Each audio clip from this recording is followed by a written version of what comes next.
Assalamualaikum warahmatullahi wabarakatuh. Selamat pagi, siang, atau malam dimanapun Anda berada.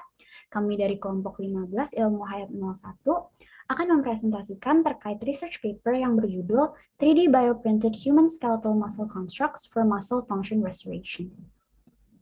Sebelumnya, izinkan kami untuk memperkenalkan diri. Nama saya Fidyarsi Matari dari Teknik Mesin. Nama saya Amira Salsabila dari Teknik Mesin. Nama saya Fitria Salsabila dari Teknik Mesin. Berikut adalah content outline yang akan kami bawakan. Terdapat 5 poin yang akan kami jelaskan. Yang pertama adalah terkait introduction atau perkenalan, kemudian metode, hasil, diskusi, dan terakhir adalah kesimpulan. Pertama-tama saya akan menjelaskan tentang perkenalan research paper ini. Terdapat latar belakang alasan kenapa terdapat penelitian ini yang dilakukan, yaitu akibat banyaknya cedera skeletal injuries akibat adanya trauma atau ablasi yang membutuhkan adanya prosedur rekonstruksi untuk mengembalikan fungsi tisu normal dan memulihkan defek-defek atau kecacatan muscle otot. Biasanya standard care procedure yang dilakukan adalah autologous muscle pedicle flap, namun akibat kurangnya ketersediaan host muscle tissue dan juga akibat donor site morbidity, maka hal ini sulit dilakukan. Kemudian kemungkinan lainnya adalah melakukan cell therapy to regenerate muscle tissue by cultured cell injections. Namun hal ini dianggap unrealistis atau tidak realistis akibat low cell engraftment dan survival dari injected cells yang rendah. Maka dari itu, bioengineering otot yang dapat diimpan untuk mengembalikan fungsi otot normal merupakan suatu kemungkinan untuk mengatasi masalah ini. Nah, selanjutnya itu ada mengenai bioengineering untuk implan dari si konstruksi otot. Nah, perkembangan terbaru mengenai si 3D bioprinting teknologi ini ternyata tuh mampu untuk digunakan bioengineer untuk menangani masalah functional tissue construct. Nah, hasil yang didapatkan ternyata bioprinted si konstruksi otot ini ternyata mampu menjadi sel matang dan bisa digunakan secara in vivo ketika diimplantasi ke tikus. Dan penggunaan 3D bioprinting untuk menyembuhkan penyakit muscle defect yang otot rangka ini ternyata dengan membuat konstruksi otot secara integritas dan untuk otot rangka muscle tissue organization untuk functional muscle tissue reconstruction untuk rekonstruksi si ototnya ini. Nah, evaluasinya untuk muscle tissue regeneration ini dilakukan secara in vitro dengan dilakukan menggunakan kecacatan dari si otot tikus. Terdapat 9 metode yang digunakan dalam research ini. Ada human muscle progenitor cell culture, bio-ink preparation, bioprinting process, in vitro biological evaluations, in vivo evaluation for optimal cell density, RTA muscle defect model, in vivo functional examinations, histologic and immunofluorescent analysis, dan yang terakhir ada statistical analysis, yang mana akan kita bahas satu persatu. Yang pertama adalah human muscle progenitor cell atau HMPC, di mana sel primari atau utama dari MPC ini akan diambil dari biopsi. Biopsi itu merupakan tes untuk mengambil jaringan tubuh untuk diperiksa di laboratorium agar bisa dideteksi adanya penyakit atau mencocokkan jaringan organ sebelum dilakukan transplantasi. Nah, biopsi ini diambil dari si gracilis manusia yang berusia sekitar 51 tahun atau 64 tahun. Perlakuan biopsinya ini kemudian akan dibilas dalam PBS atau peripheral blood smear dan dicincang jadi ukuran 1 kali 1 mm kuadrat. Setelah itu bakal diangkat atau di-remove jaringan tendon dan lemaknya. Otot yang udah dicincang itu nanti akan dicerna dalam DMEM. DMEM merupakan medium buat bantuin pertumbuhan selnya yang mengandung 0,2% weight per volume dari kolagenase tipe 1 dan 0,4% dari dispase selama 2 jam pada suhu 37 derajat Celcius. Kemudian otot yang sudah dicerna akan dicuci dengan nutrisi DMEM F12 nutrien dengan rasionya itu 1:1 yang mengandung 18% FBS atau fetal bovine serum, 10 Ng per ml HEGF atau human epidermal growth factor, 1 Ng per ml HBFGF atau human basic fibroblast growth factor, dan yang terakhir ada 10 mg per ml human insulin dan 0,4 mg per ml dexamethasone. Kemudian serat ototnya akan diambil dengan pipet dan disaring melalui saringan dengan ukuran porinya itu sekian miometer dan bakal disentrifugasi dengan kecepatan 1.500 rpm selama 5 menit. Nanti hasilnya akan berupa pelet atau pil dan akan disuspensikan lagi ke dalam medium yang serat ototnya akan dilapisi ke piringan atau ke plat setebal 35 mm yang udah dilapisin sama tipe 1 kolagen. Dan akan diinkubasi semalaman pada udara yang dilembabkan termasuk 5% CO2 di suhu 37 derajat Celcius. Untuk menghilangkan si kontaminan selnya, ada supernatan yang harus dikumpulkan dan dipindahkan ke kolagen tipe 1 platnya. Kemudian mediumnya harus diganti selama 4 dan 7 hari. Next, Tari. Nah, selanjutnya itu ada langkah bioink preparation atau persiapan bioink. Jadi untuk proses 3D bioprint ini bakal menggunakan 3 material, yaitu ada cell-laden bioink atau bioink yang memiliki sel, terus juga ada sacrificing bioink, dan yang terakhir itu ada polymeric pillar structure. Untuk yang bioink cell-laden ini, dia itu terdiri dari fibrinogen, gelatin, hyaluronic acid atau HA, dan glycerol. Sedangkan untuk the sacrificing bioink itu dia terdiri dari dissolving gelatin, terus ada HA juga, dan glycerol yang high glucose, and lalu dia disaring. Dan terakhir itu untuk polymeric pillar structure, dia itu menggunakan PCL. Nah, next. Nah, untuk bioprinting prosesnya sendiri itu, jadi untuk yang pertama, pembuatan konstruksi otot ini bakal didesain menggunakan 3D CAD modeling, tapi dia customized software gitu. Nah, setelah udah dibuat desainnya, lalu desainnya itu akan dimasukkan ke dalam motion program. Nah, itu di situ tuh semua material, speed, pressure bakal dikontrol di situ. Setelah udah jadi motion programnya, akan ditransfer lagi ke operating computer atau 3D iTop system yang bakal digunakan selama 3D bioprint ini. Nah, langkah bioprintnya itu yang pertama tadi sel yang bioink sel itu bakal, dan sacrificial bioink itu bakal dimasukkan ke dalam tabung suntik yang plastik gitu pada suhu 37 derajat Celcius dan akan didinginkan di es selama 10 menit. Setelah itu untuk yang polimernya itu bakal dimasukkan ke dalam stainless steel syringe dan dipanasin selama 95 derajat sampai meleleh. Dan nanti syringe ini tuh bakal nyambung sama nozzle yang berukuran microscale dan akan dimasukkan ke dalam dispensing module supaya bisa dicetak.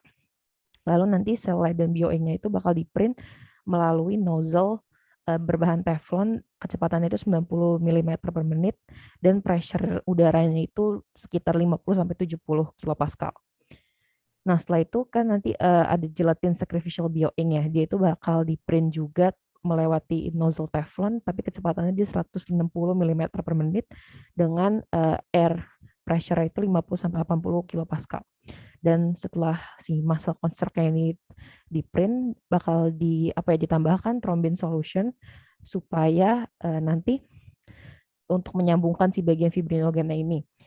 Selama pekerjaan ini tuh dilakukan di suhu ruangan selama 30 menit sampai 1 jam tergantung dari si muscle construct yang dibikin serumit apa gitu. Terus nanti bioprint yang udah yang udah di culture gitu, dia bakal diletakkan di medium pengembangan yang isinya itu tuh aprotinin. Jadi biar dikembangin dulu si muscle construct-nya secara in vitronya. Nah, untuk mengurangi si myofiber formation, bioprintingnya ini tuh bakal di culture lagi di apa ya, medium yang berbeda gitu dan bakal diganti setiap harinya gitu. Next. Ya, selanjutnya. Ya, selanjutnya metode selanjutnya adalah in vitro biological evaluations, di mana dari hasil bioprinting itu pertama dilakukan comparison atau perbandingan antara bioprinted dan non bioprinted dengan menggunakan konstruksi-konstruksi yang disiapkan oleh yang disiapkan dengan densitas sel dan dimensi yang sama. Dan untuk mengoptimisasi densitas sel, otot yang bioprinted itu akan menggunakan densitas sel yang berbeda-beda dari 10 hingga 20, 30, dan 50 kali 106 sel per mililiter. Nah, di proses in vitro ini dilakukan dua hal, yaitu pertama untuk mengevaluasi viability-nya, yaitu kelangsungan hidupnya, dan yang kedua adalah melakukan differentiation atau diferensiasi.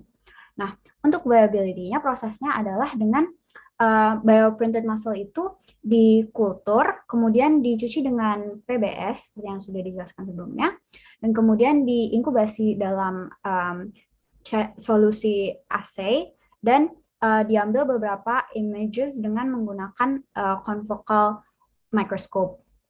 Dan jumlah dari images ini yang sudah dilihat itu dihitung secara manual jumlah sel hidup dan sel matinya, dan bisa didapatkan persentase sel viability-nya dengan rasio sel hidup terhadap total sel secara keseluruhan.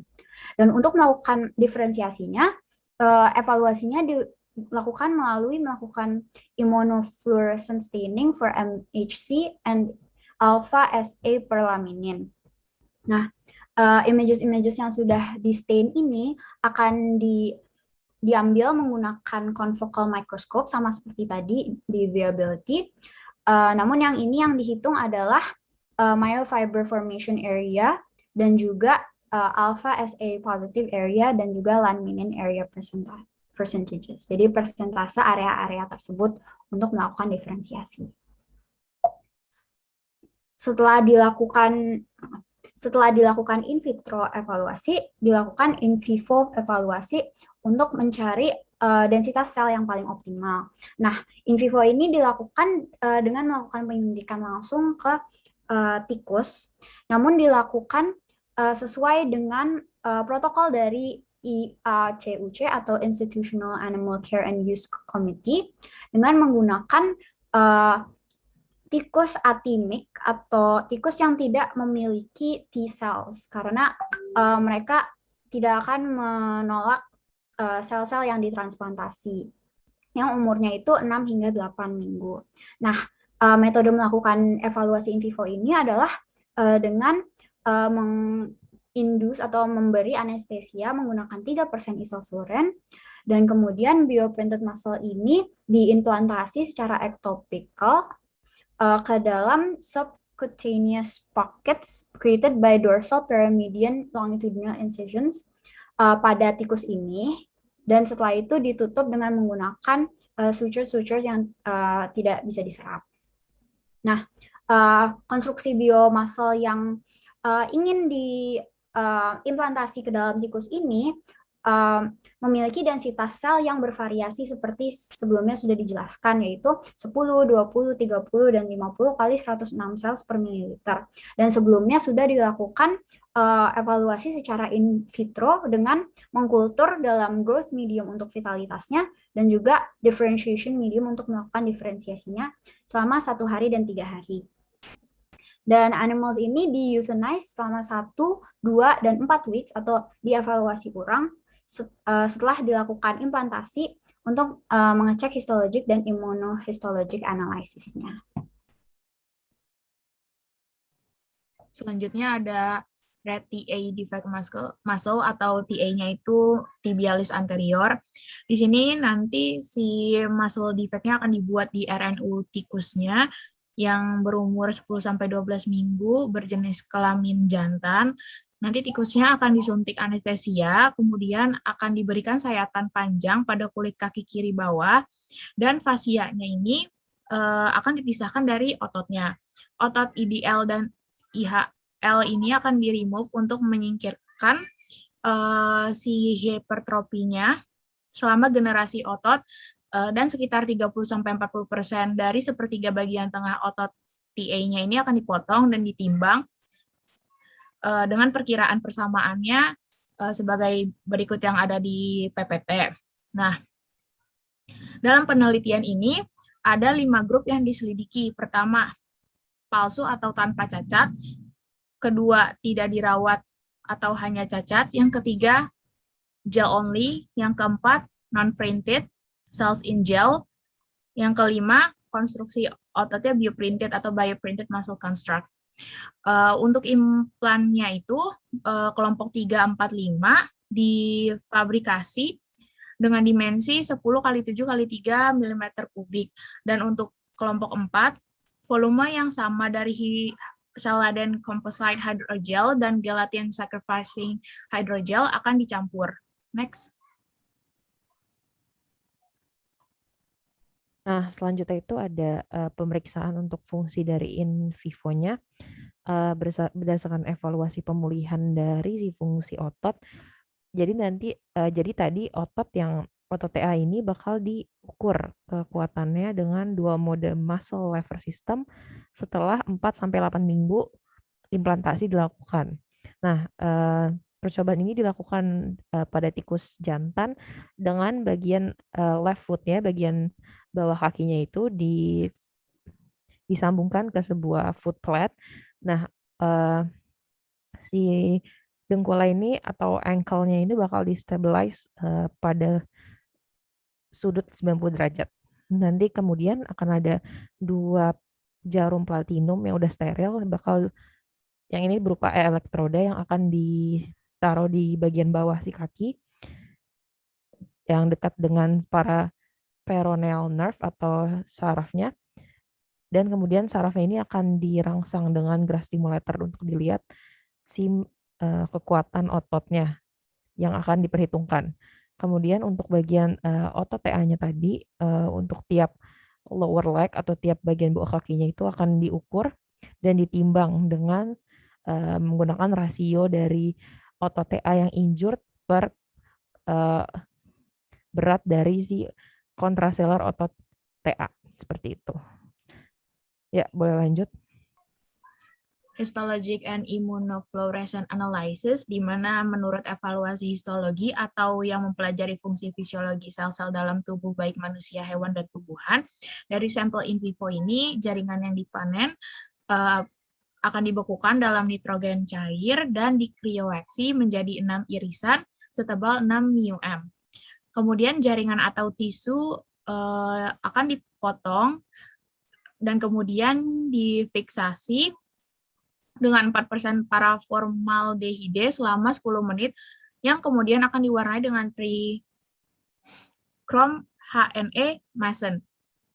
Ketebalan dari implan subkutan diukur menggunakan bagian longitudinal yang sudah diwarnai. Untuk pewarnaan dari imunofluoresen tersebut, bagian jaringan yang sebelumnya sudah diberikan paraformaldehide diserap ke metanol pada suhu minus 20 derajat Celcius dan akan diblok atau ditutup menggunakan serum penghambat selama 1 jam pada suhu kamar. Bagian yang terblokir akan diinkubasi dengan antibodi primer pada suhu kamar selama 1 jam atau pada suhu 4 derajat Celcius semalaman.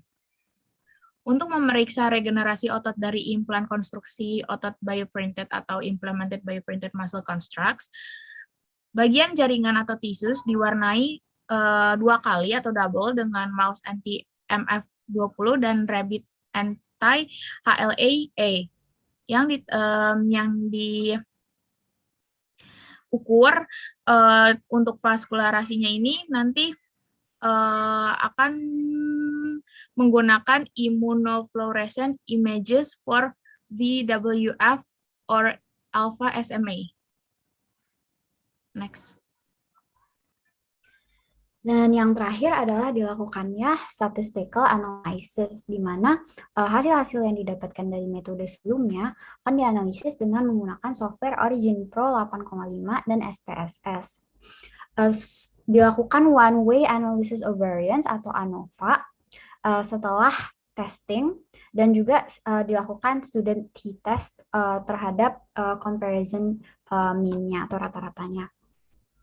Dan variabel-variabel dari hasil ini akan diekspresikan dengan menggunakan mean standard deviasi, dan juga perbedaan antara tiap grup dianggap secara statistik signifikan pada P lebih kecil dari 0,05.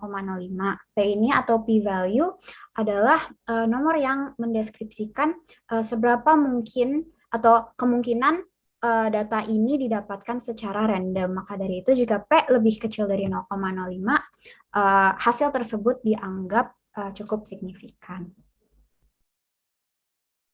Dari metode yang sudah disebutkan, dari research ini didapatkan hasil sebagai berikut.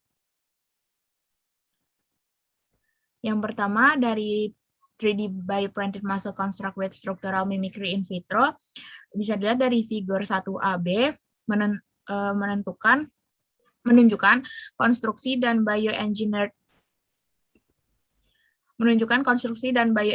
skeleton muscle-nya ini mirip dengan otot asli yang difabrikasi dengan iTop technology. Figur 1C ini ada 3 komponen dari konstruksi otot. Ada HMPC-laden hydrogel bioink, a sacrificing a cellular gelatin hydrogel, sama supporting PCL. Figur 2 ini merupakan pengukuran dari cell viability atau kelangsungan hidup ketika kultur in vitro. Ketika pengujian warna untuk yang hidup atau mati, bioprinted muscle ini bakal menunjukkan tingkat kelangsungan hidupnya yang tinggi dibanding yang non-printed. Hasil ini menunjukkan 3D printed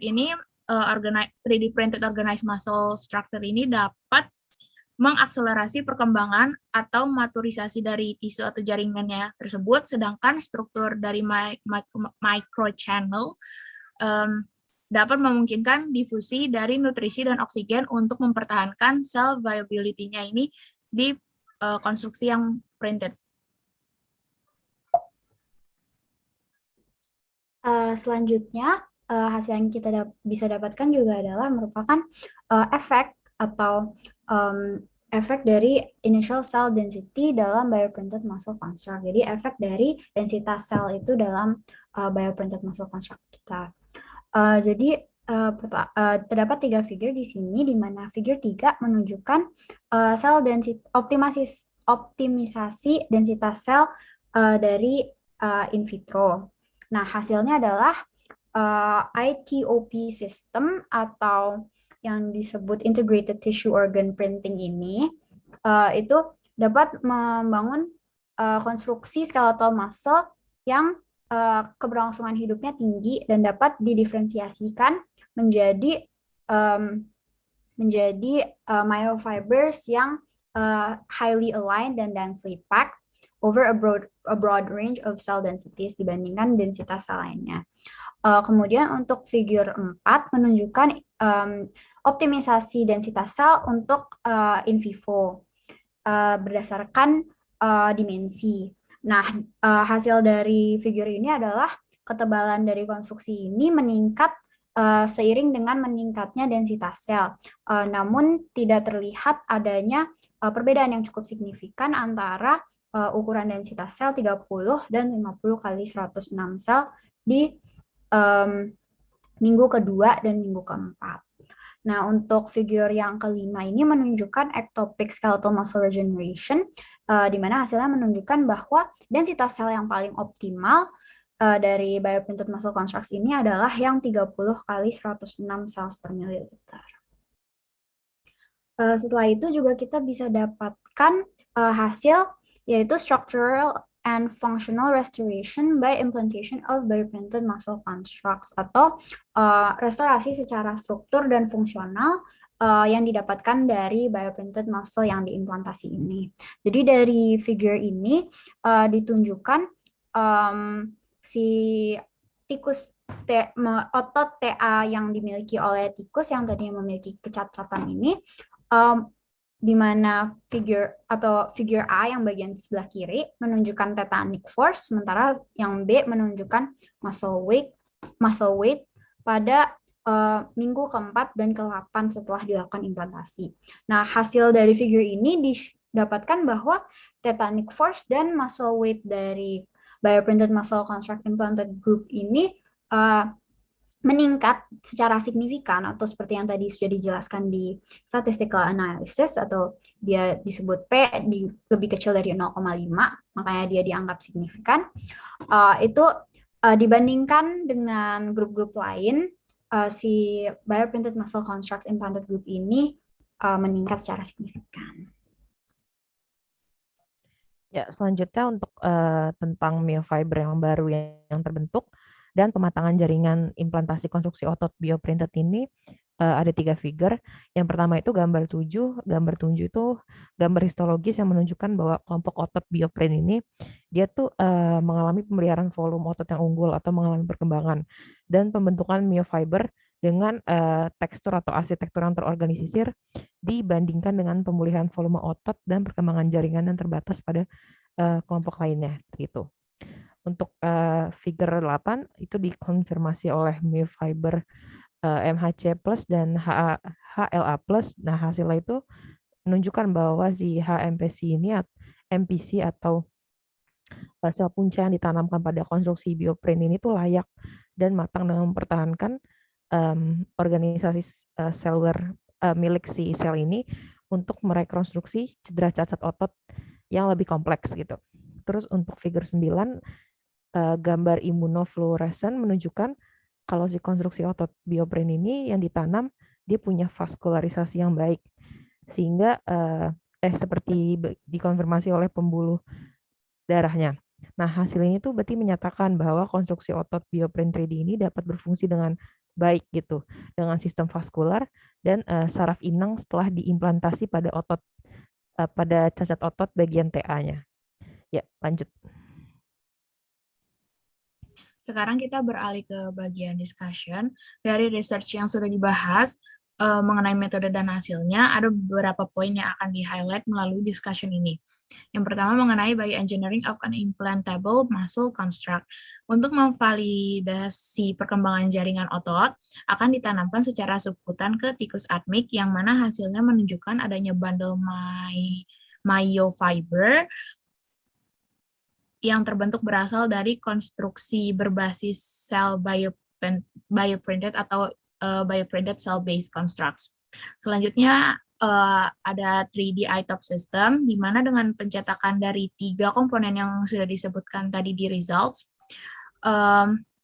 muscle construct yang strukturalnya menggunakan mimikri dan fungsi seluler otot rangkanya ini udah tercapai. Dalam strategi ini, pilar PCL juga dimasukkan untuk menopang stabilitas struktural supaya tidak runtuh atau deformasi selama proses kultur. Lalu ada the creation of a microchannel structure.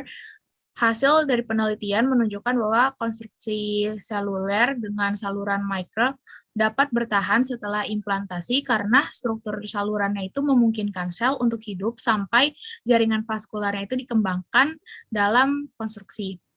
Next.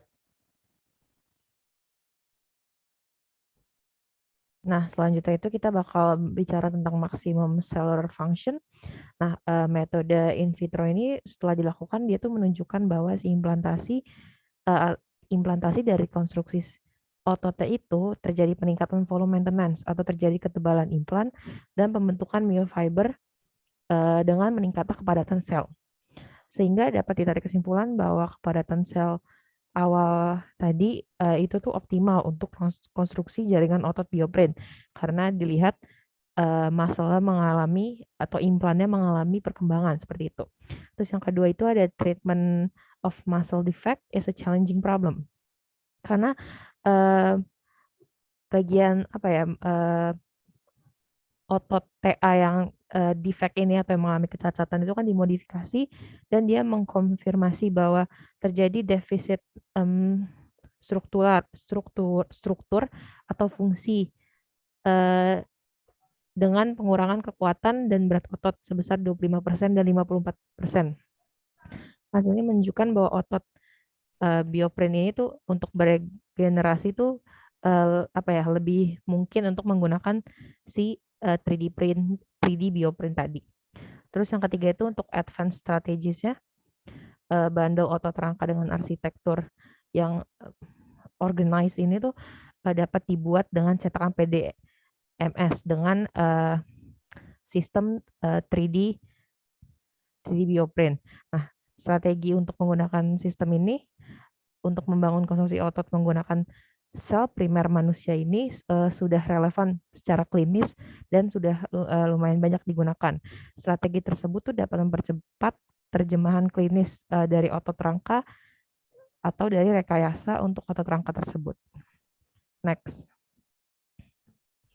Ya, selanjutnya terdapat kesimpulan dari seluruh research paper atau penelitian yang sudah dilakukan, baik dari metode, hasil, dan diskusinya.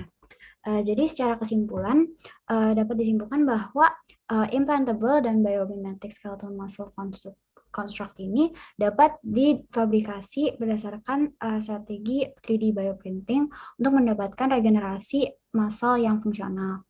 Kemudian dapat di-examine atau dapat dilihat bahwa bioprinted muscle constructs ini memiliki karakteristik struktural dan selular dari native muscle yang terdiri atas multi-layered myofiber bundles of highly viable, densely packed, dan spatially organized HMTCs.